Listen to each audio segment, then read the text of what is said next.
끔찍하다. 아들을 위한 아버지의 복수, 생방송 TV, 시청자 앞에서 피해 고문이 벌어지다. 공항에서 매복한 한 아버지가 총을 쏘아 아들의 선생을 죽였다. 하지만 온 국민이 그를 지지했다. 충격적인 장면이 생방송으로 중계되며 수백만 명이 경악에 빠졌다. 카메라에 찍힌 살인사건.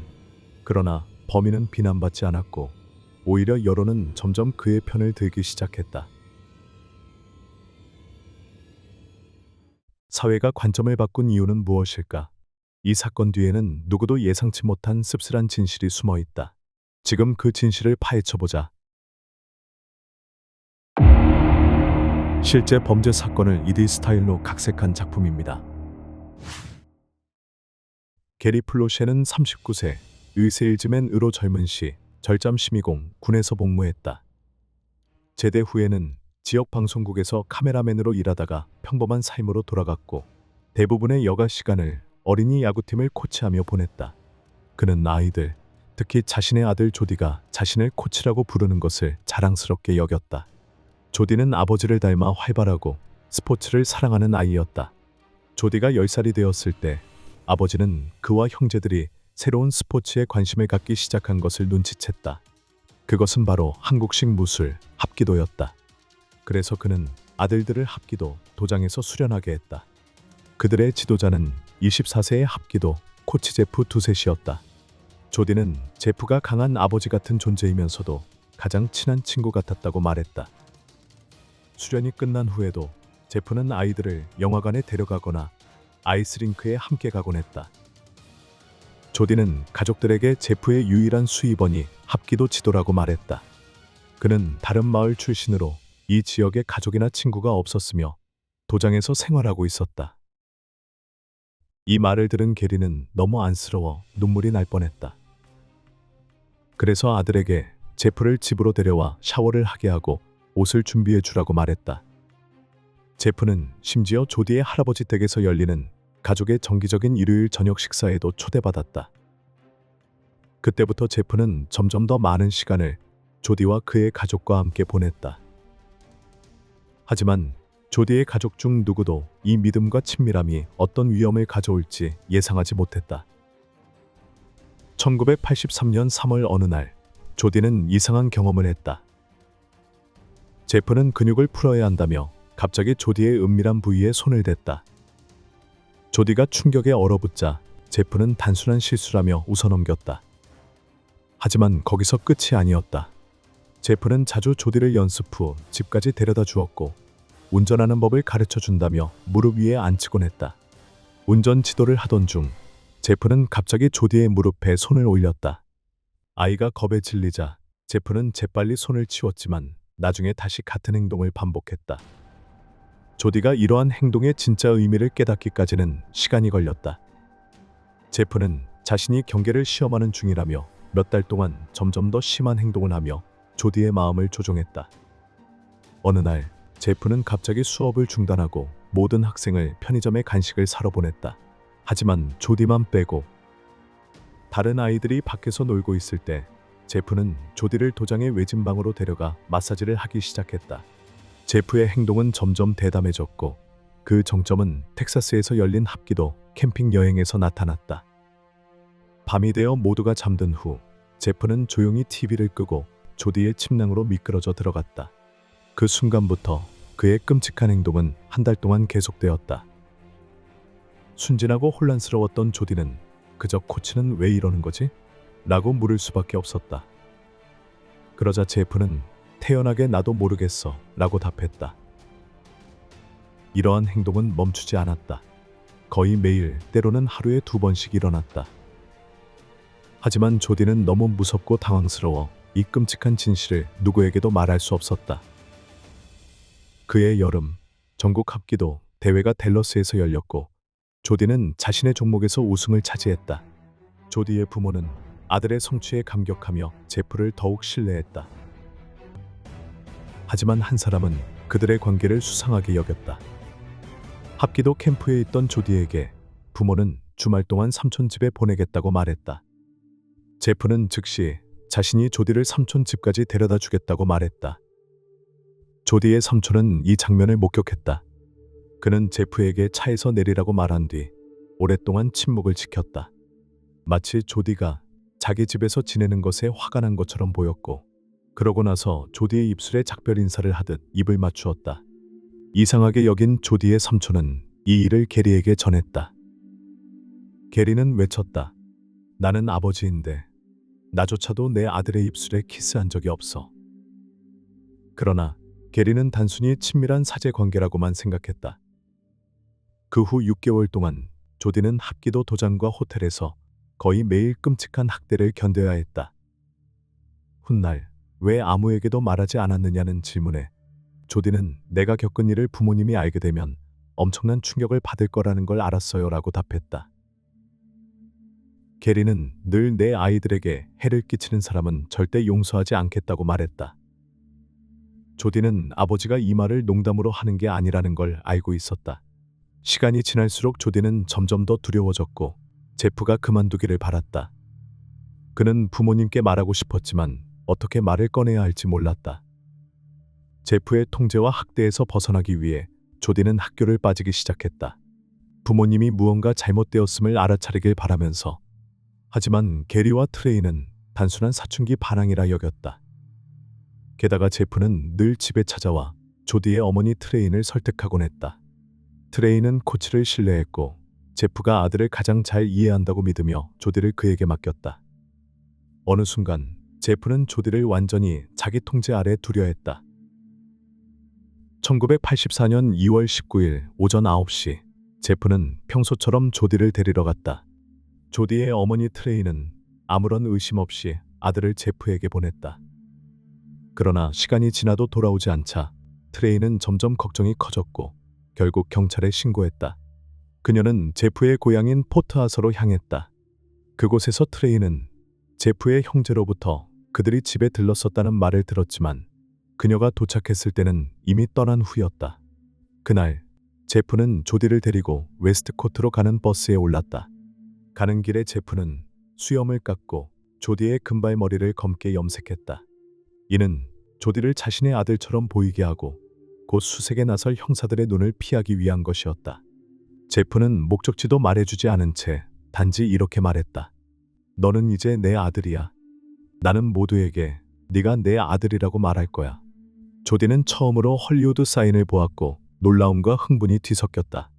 그는 자신을 납치한 코치가 그를 애너하임으로 데려왔으며 다음 날 디즈니랜드에 갈 거라는 사실조차 알지 못했다. 그들의 최종 목적지는 200km 떨어진 캘리포니아였다. 1984년 2월 28일 납치된 지 9일 만에 제프는 조디에게 어머니에게 전화를 걸도록 허락했다. 그동안 FBI는 그들의 위치를 추적하고 있었다. 제프는 수신자 부담 전화를 걸었고 이는 상대방이 요금을 지불해야 하는 방식이었다. FBI는 이 전화 덕분에 그들이 애너하임의 사모아 모텔에 있다는 사실을 알아내고 즉시 출동했다. 통화는 여전히 연결된 상태였다. 수화기 너머로 트레이는 FBI 요원들이 호텔방을 급습하는 소리를 들을 수 있었다. 제프는 저항 없이 항복했고 곧바로 체포되었다. 조디는 즉시 병원으로 옮겨졌다. 의사들은 그가 신체적 피해를 입었는지 검사를 진행했다. 다음 날 조디는 한때 밝은 금발이었던 머리가 이제는 짙은 검은색으로 염색된 채 루이지애나로 돌아왔다.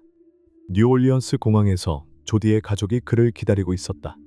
조디는 부모님과 경찰에게 자신이 겪은 끔찍한 학대를 부인했다.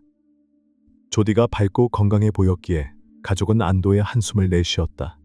그러나 12일 후 조디의 성폭행 검사 결과가 양성으로 나왔다.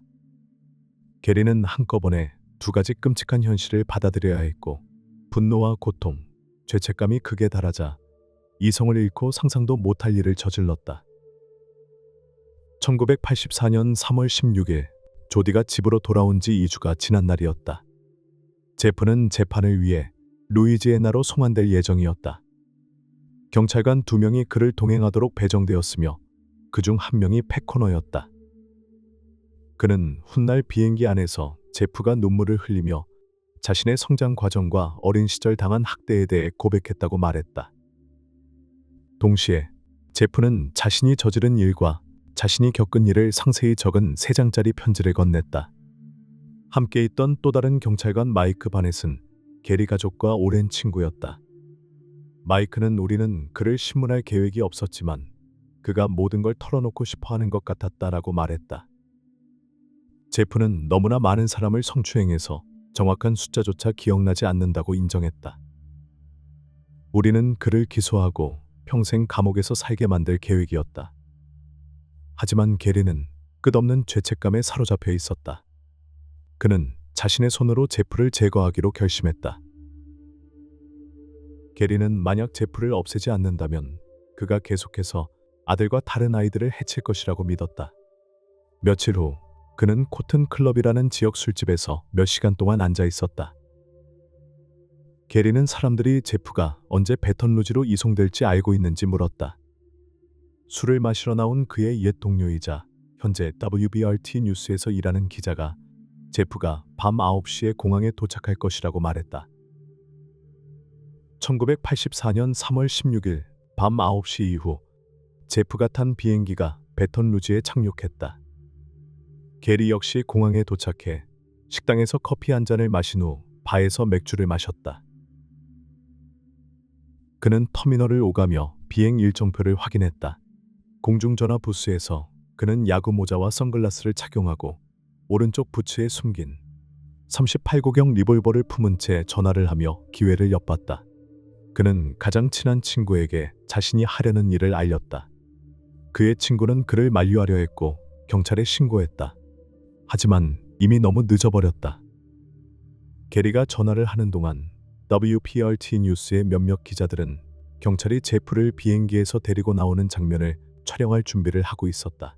제프가 공항 터미널로 걸어 들어오는 모습이 포착되었고 카메라 플래시가 쉴 새 없이 터졌다. 그 순간 게리는 갑자기 앞으로 달려들며 총을 발사했고 제프는 그대로 쓰러졌다. 이후 게리는 전화 수화기를 3개 내려놓았다. 동행했던 경찰관 마이크는 게리의 무장을 해제하며 외쳤다. 왜? 게리, 대체 왜 그랬어? 이 모든 사건은 녹화되었고 생방송으로 중계되며 수백만 명이 지켜보았다. 제프는 중상을 입고 혼수 상태에 빠졌으며 다음 날 뉴올리언스의 체리티 병원에서 사망했다. 사건이 발생한 다음 날 조디는 조부모의 집에서 어머니가 사건을 설명하는 것을 들으며 저녁 6시 뉴스에서 영상을 처음 보았다. 조디는 아버지가 제프를 쏘는 장면을 선명하게 보았다고 말했다. 그는 그 장면을 테이프로 녹화한 후 말했다. 모두가 보지 말라고 했지만 난 되감아 보며 계속 반복해서 봤어요. 그저 비현실적으로 느껴졌어요. 처음에 조디는 아버지가 미쳤다고 느꼈고 제프가 단순히 멈추기만 바라지 죽기를 원한 것이 아니었기에 아버지에게 화가 났다. 아버지가 한 일을 받아들일 수 없었지만 한편으로는 이해할 수도 있었어요. 조디는 이런 상황에서 복수를 선택해 범죄자가 되는 대신 부모는 아이를 보호하고 치유하는 데 집중해야 한다고 말했다. 더 중요한 것은 부모가 아이의 트라우마를 극복할 수 있도록 곁에서 지지해 주어야 한다는 점이었다. 하지만 그는 이미 벌어진 일을 되돌릴 수 없다는 것을 알고 있었다. 법정에서 게리는 검찰의 기소에 대해 아무런 항변도 하지 않았다. 그는 복수의 결과를 알고 있었고 판결을 기꺼이 받아들일 준비가 되어 있다고 말했다. 그 마음가짐은 그가 67세의 뇌졸중으로 사망할 때까지 변하지 않았다. 그에게 후회하지 않느냐는 질문이 주어졌을 때 게리는 단호하게 말했다. 후회하지 않습니다. 다시 선택할 기회가 있어도 똑같이 할 겁니다. 변호인 측은 게리가 아들의 학대 사건으로 인해 심각한 심리적 외상을 입었으며 이로 인해 충동적인 행동을 했다고 주장했다. 그의 심리평가 결과는 판결에 중요한 역할을 하게 되었다. 또한 게리가 총을 발사할 당시 술에 취해 있었다는 점이 법적 논란을 불러일으켰다. 검사 로버트 헤스터는 게리 블랑을 기소할지 여부를 결정하는 것은 대배심이 직면한 가장 어려운 결정 중 하나였다라고 말했다. 만약 우리가 그가 한 일이 잘못이 아니라고 한다면 학대당한 아이들의 부모나 성폭행 피해자의 가족들도 게리를 따라하려고 하지 않을까요? 대배심이 게리의 행동을 정당하다고 판단하면 다음 피해자의 가족이 복수를 원할 때 우리는 어떻게 해야 할까요? 우리는 어디서 선을 그어야 할까요? 결국 전문가들의 심리평가, 사건의 정황, 그리고 게리에 대한 압도적인 대중의 지지를 고려한 끝에 판사는 그를 교도소에 보내지 않기로 결정했다. 판사는 구속하는 것이 오히려 역효과를 낳을 것이라고 판시했다. 게다가 게리는 이미 사망한 제프 외에는 누구에게도 해를 끼칠 의도가 없었다는 점이 명백했다. 결국 유죄를 인정하는 조건으로 게리는 과실치사 혐의로 7년의 집행유예, 5년의 보호관찰, 그리고 300시간의 사회봉사 명령을 받았다. 그러나 제프의 죽음은 한동안 아버지와 아들 사이에 깊은 틈을 만들었다. 이를 이해한 게리와 트레이는 조디에게 강요하지 않고 그가 스스로 치유할 시간을 기다려주었다. 수년이 지나 조디는 점차 어린 시절의 트라우마를 극복하며 아버지를 다시 받아들일 수 있었다. 사건이 발생한 지 35년 후 47세가 된 조디는 왜, 게리, 왜? 라는 책을 출간했다. 이 문장은 바로 총성이 울리던 순간 경찰관 마이크가 게리에게 외쳤던 그 질문이었다. 이 책에는 조디가 겪은 일과 심리적 상처를 극복하는 과정이 담겨 있었다. 또한 그는 대학 시절부터 비슷한 상황에 처한 아이들을 돕고 있었다. 현재 조디는 아동보호와 학대 예방을 위한 교육자로 활동하고 있다. 여러분은 게리가 정의를 실현한 용감한 아버지였다고 생각하나요? 아니면 법을 무시한 살인자였다고 생각하나요? 댓글로 여러분의 생각을 나눠주세요. 오늘의 이야기는 여기까지입니다. 좋아요와 구독으로 응원해주세요.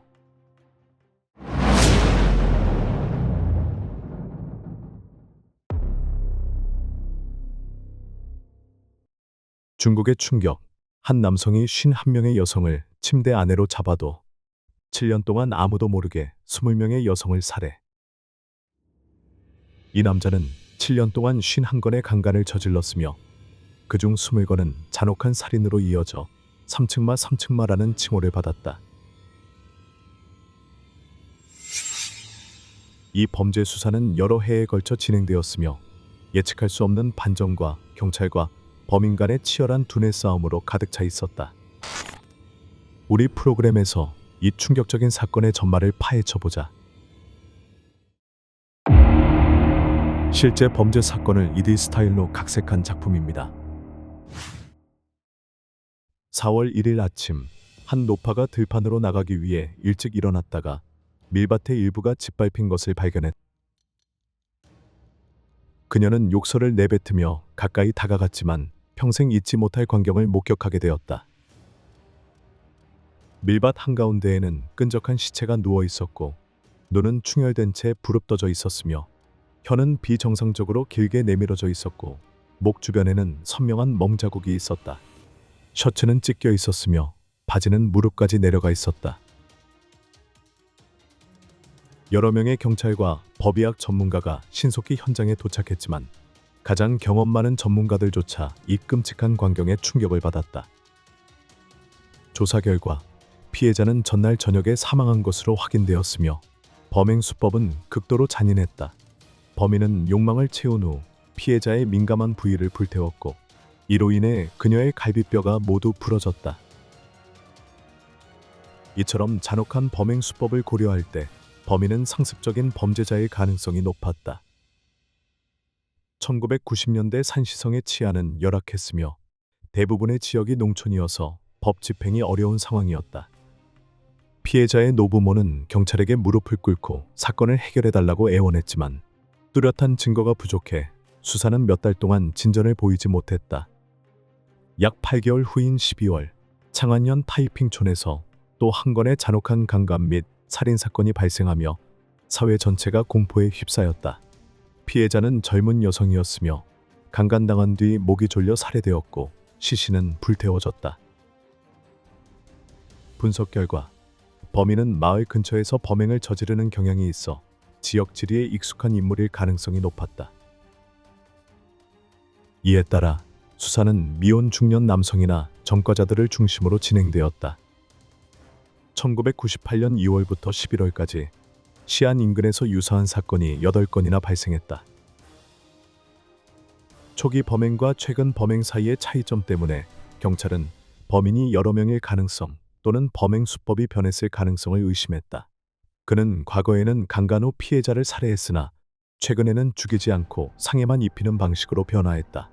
수사에 중요한 돌파구가 생긴 것은 생존 피해자인 리 씨가 범인의 인상착의를 상세히 제공하면서였다. 범인은 마른 체형에 날카롭고 못생긴 얼굴을 가졌으며 비정상적으로 힘이 강했다. 그는 산시 방언을 사용했지만 시안 특유의 억양은 아니었으며 육체 노동자처럼 보였다. 경찰은 즉시 범인의 몽타주를 제작하고 건설 현장과 노동자 숙소를 중심으로 수사를 개시해 해당 인상착의와 일치하는 이주 노동자들을 조사했다. 한 노인이 중요한 단서를 제공했는데 범인과 닮은 남성이 범행 현장 근처에서 서성거리는 것을 본 기억이 있다고 했다. 그는 그 남자의 이름이 송찬빈이며 지역 벽돌 공장에서 일하고 있었다고 기억해냈다. 경찰이 접근하자 송찬빈은 불안한 기색을 보이며 급히 휴가를 요청했고 이는 더욱 의심을 불러일으켰다. 수사관들은 즉시 그의 동선을 추적했고 그가 마을 외곽의 한 농장에서 몸을 숨기고 있는 것을 발견했다. 몇 시간에 걸친 수색 끝에 경찰은 그를 제압하고 체포했다. 그러나 신문에서 송찬빈은 강간한 것만 인정했을 뿐 살인 혐의는 완강히 부인했다. 그는 심지어 자신의 고향인 양현에서 저지른 강간 사건까지 자백했다. 더 나아가 법의학 검사 결과 살인사건 피해자의 시신에서 검출된 정액이 송찬빈의 것과 일치하지 않았다. DNA 검사 결과 그가 주범이 아님이 확인되었고 이에 수사관들은 큰 실망을 느꼈다. 진범이 여전히 도주 중이었던 것이다. 잔혹한 강간 및 살인사건이 해결되었다고 생각한 순간 범인은 한 명이 아니라는 사실이 드러났다. 비록 송찬빈의 체포가 본 사건과 직접적인 관련이 없었지만 수사팀은 포기하지 않았다. 그들은 범인이 여전히 특정 지역 내에 있으며 장기간 거주했고 전과가 있으며 어려운 삶을 살았고 명백한 변태적 성향을 가진 인물일 것이라고 판단했다. 사건의 심각성을 인지한 시안경찰은 총 15,000명의 인력을 동원해 대대적인 수사를 진행했다. 기록된 문서의 양이 수만 건에 달해 1m 높이로 쌓였지만 결국 이러한 노력은 결실을 맺었다. 한 핵심 목격자가 9월 23일 강간 및 살인 사건이 발생한 날, 한 남성이 오랫동안 범행 현장 근처에서 서성거리는 것을 보았다고 증언했다. 이를 바탕으로 경찰은 폭력 및 성추행 전과가 있는 장유빈이라는 남성을 빠르게 특정했다. 그는 범행 직전까지 농사를 짓고 있었으나 사건 발생 후 갑자기 마을을 떠났으며 아무런 소지품도 챙기지 않아 이웃들의 의심을 샀다. 그러나 장유빈은 한 번도 고향을 떠나 살아본 적이 없었으며 여전히 가족을 부양해야 했기 때문에 경찰은 그가 곧 돌아올 것으로 판단했다. 만약 전국 지명수배령을 너무 일찍 발부하면 그가 패닉 상태에 빠져 영구히 숨어버릴 수 있었다. 따라서 경찰은 더 효과적인 체포를 위해 비밀 감시를 진행하기로 결정했다. 예상대로 11월 19일 밤 장유빈은 몰래 집으로 돌아왔고 경찰은 즉시 그를 제압하고 수갑을 채웠다. 시안 공안국으로 압송된 장유빈은 곧 9월 23일 사건을 포함해 2건의 강간을 자백했으나 다른 범죄에 대해서는 부인했다. 첫 번째 강간 사건에서는 피해자가 자신의 얼굴을 제대로 보지 못했기 때문에 살해하지 않았다고 주장했다. 그러나 두 번째 사건에서는 달빛이 밝아 얼굴이 노출될 것을 우려해 피해자를 돌로 내리쳐 살해한 뒤 다음날 도주했다고 진술했다. 그는 가족에게 전화를 걸어 경찰이 집을 감시하지 않는다는 사실을 확인한 후 마지막 도박을 감행했다. 택시를 납치해 고향으로 돌아간 뒤 아내와 아이들을 데리고 도망쳐 새 삶을 시작하려 했던 것이다. 1990년대에는 강간과 살인 범죄가 거의 확실하게 사형으로 이어졌다. 사형을 피할 가능성이 없는 상황에서 만약 장유빈이 연쇄 범죄를 저질렀다면 숨길 이유가 없었다. 예상대로 그가 구금되어 있는 동안에도 시안에서는 강간 및 살인 사건이 계속해서 발생했다. 이 충격적인 사실에 수사팀은 혼란에 빠졌고 사건을 다시 검토할 수밖에 없었다. 재검토 과정에서 수사팀은 경악했다. 1998년 2월 28일부터 11월 24일까지 불과 9개월 동안 시안과 그 주변 지역에서 8건의 강간 및 살인 또는 살인 미수 사건이 발생했다. 경찰은 최근 범죄를 조사하는 동안 지난 10년간 발생한 유사 사건에 대한 정보를 수집하기 시작했다. 이 과정은 결코 쉽지 않았지만 경찰을 경악하게 만들 만한 결과를 가져왔다. 가장 오래된 사건은 1992년 6월 2일에 발생한 것으로 밝혀졌으며 당시 18세 소녀 샤오우가 잔혹하게 강간당한 후 살해되었다. 가장 끔찍한 사건 중 하나는 시안의 위아 지역에서 발생했다. 피해자 샤오미는 범인에게 습격당해 자전거에서 끌려 내려와 의식을 잃을 때까지 구타당한 후 강간당했다. 그러나 가장 충격적인 점은 범인이 자신의 변태적인 욕망을 충족한 후 피해자의 입을 막기 위해 그녀를 살해했을 뿐만 아니라 근처 밭에서 가져온 옥수수를 성기에 잔혹하게 삽입했다는 사실이었다.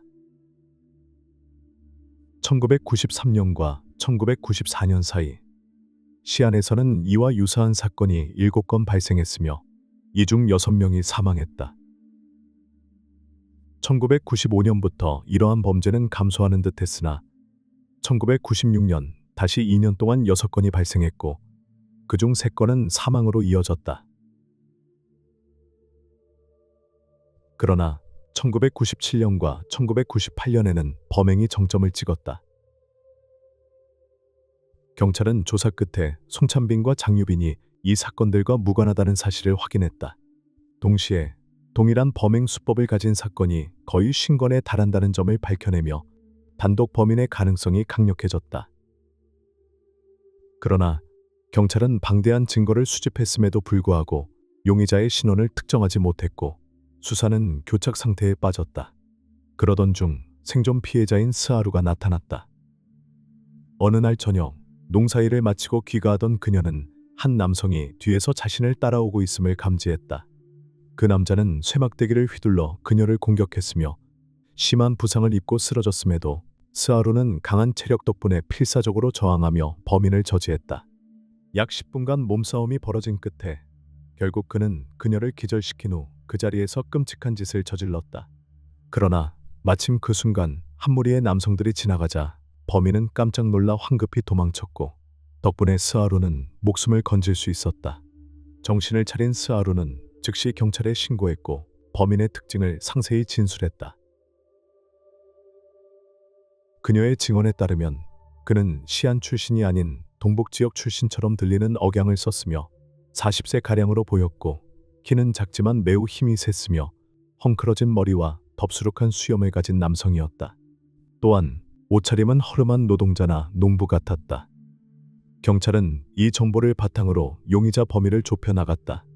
선별 작업을 진행하던 중 경찰은 새로운 목격자로부터 결정적인 제보를 받았다.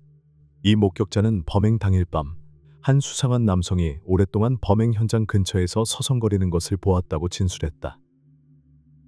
가장 눈에 띄는 특징은 그 남성의 팔에 깊은 상처가 있었다는 점이었으며 이는 피해자가 몸싸움 중 입힌 것으로 보였다. 경찰은 즉시 목격자의 증언을 토대로 심층적인 조사를 진행했으며 이 정보를 다른 생존 피해자들의 진술과 비교했다. 놀랍게도 목격자가 제공한 세부 사항이 생존자들의 증언과 완벽히 일치했다. 몇 달 후 3륜차를 타고 귀가하던 스하루는 길가의 덤불 속에 숨어있는 덥수룩한 수염을 가진 범인을 우연히 발견했다. 그는 다음 희생자를 노리는 듯한 태도를 보였다. 그녀는 망설임 없이 가장 가까운 경찰서로 달려가 신고했다. 경찰은 사안의 긴급성을 인식하고 즉시 병력을 동원했으며 지역 민병대와 협력해 매복 작전을 세웠다. 연쇄 범행을 저지르며 지나치게 자신만만해진 범인은 경찰이 가까이 다가온 것도 눈치채지 못했다.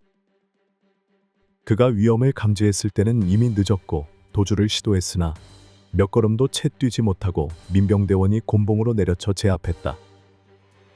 경찰서로 압송된 범인은 냉정한 태도를 유지했으며 신문에 대한 경험이 있는 듯 노련하게 대응했다. 그는 미친 척하며 계속해서 가짜 이름과 주소를 대며 거짓말을 반복했고 때로는 울다가도 갑자기 웃는 등 수사를 방해하려 했다. 그러나 그의 속임수는 경찰에게 통하지 않았다. 스하루를 비롯한 생존 피해자들은 반복적으로 그를 범인으로 확신했다. 1990년대에는 이런 잔혹한 살인범들에게 경찰이 강압적인 방법을 사용해 자백을 받아내는 경우가 많았다. 며칠 후 그는 더 이상 버티지 못하고 마침내 자신의 진짜 이름과 주소를 밝혔다. 왕완밍, 1980년생. 그는 극도로 가난한 가정에서 자라 제대로 된 옷 한 벌조차 가지지 못했다. 그는 초등학교 3학년 때 학업을 중단하고 농사일을 도왔으나 교육을 받지 못한 탓에 점차 마을의 불량배가 되어 도둑질과 말썽을 일삼았다. 성인이 된 후 시골 남성들에게 결혼은 큰 부담이었으나 왕완밍은 게으르고 가난했기 때문에 여성들에게 전혀 인기가 없었다. 그러나 그는 자신의 문제를 되돌아보는 대신 여성이 너무 물질적이라며 원망하기 시작했고 점점 깊은 분노를 품게 되었다. 30대가 되도록 결혼을 하지 못한 그는 마을 사람들에게 조롱당했고 결국 자신의 남성성을 증명하겠다며 이웃 여성 한 명을 강간하려 했다. 만약 마을 사람들이 개입하지 않았다면 그는 피해자의 아버지에게 맞아 죽었을지도 모른다. 그는 5년형을 선고받았지만 모범수로 행동해 단 3년 만에 조기 출소했다. 출소 후에도 그의 범죄적 성향은 사라지지 않았다. 그는 집으로 돌아가는 대신 이곳저곳을 떠돌며 혼자 사는 여성들을 노렸다. 한 사건에서는 한 여성이 전기 차단기를 확인하기 위해 밖으로 나간 틈을 타 집에 몰래 들어가 한밤중까지 침대 밑에 숨어 있다가 공격했다. 피해자가 어릴 적부터 고아였고 이 끔찍한 사건 이후 정신적으로 불안정해진 데다 왕완밍이 교묘하게 변론한 탓에 그는 단 19년형만을 선고받았다. 1990년대 후반 그는 결핵에 걸리면서 탈출을 계획하기 시작했다. 교도관 교대 시간을 노려 몰래 숨겨둔 톱날을 이용해 철창을 잘라 도망쳤다. 그는 산시성으로 도주해 먼 친척의 집에 몸을 숨겼다. 친척은 그가 도망자라는 사실을 모른 채 개가 천선했다고 믿었다. 그의 친척은 심지어 그를 위해 한 과부와 결혼할 수 있도록 도와주었으며 얼마 지나지 않아 아내는 건강한 아들을 출산했다. 일반적으로 안정된 가정은 사람을 변화시키지만 왕완밍은 자신의 범죄적 본능을 버리지 못했다. 당시 허술한 인구 등록 시스템 덕분에 그는 쉽게 호적을 등록하며 도망자 신분을 감출 수 있었다. 그러나 가족이 생겼음에도 그는 정상적인 삶을 살지 못했다. 장인이 결혼 신고를 계속 재촉하자 그는 이를 피하며 과거 범죄가 드러나는 것을 두려워했다. 하지만 장인은 과부인 딸이 결혼 상대를 찾기 어려웠기에 더 이상 문제 삼지 않았다. 법망을 피하고 가정을 꾸렸음에도 왕완밍은 범죄적 충동을 억제하지 못했다. 그의 변태적 욕망과 결혼 생활에 대한 불만이 그를 더욱 범죄의 늪으로 빠뜨렸다. 경찰은 그의 집을 수색하며 강간 및 살인 사건과 관련된 다수의 증거를 발견했다. 확실한 증거 앞에서 왕완밍은 총 51건의 강간과 최소 20건의 살인을 저질렀다고 자백했으며 이는 산시성 역사상 가장 대규모 범죄 중 하나로 기록되었다. 재판에서 그는 사건의 세부 사항을 털어놓으며 목 졸라 죽이기, 질식, 목 베기, 심지어 시신을 불태우는 등 잔혹한 살해 방법을 상세히 설명했다. 재판이 끝난 후 왕완밍은 사형을 선고받았으며 그의 형 왕완성 또한 그를 숨겨준 혐의로 유죄 판결을 받았다. 이 영상은 여기서 마무리됩니다. 흥미로우셨다면 좋아요와 구독 부탁드립니다. 감사합니다. 다음 실화 범죄 사건에서 다시 만나요.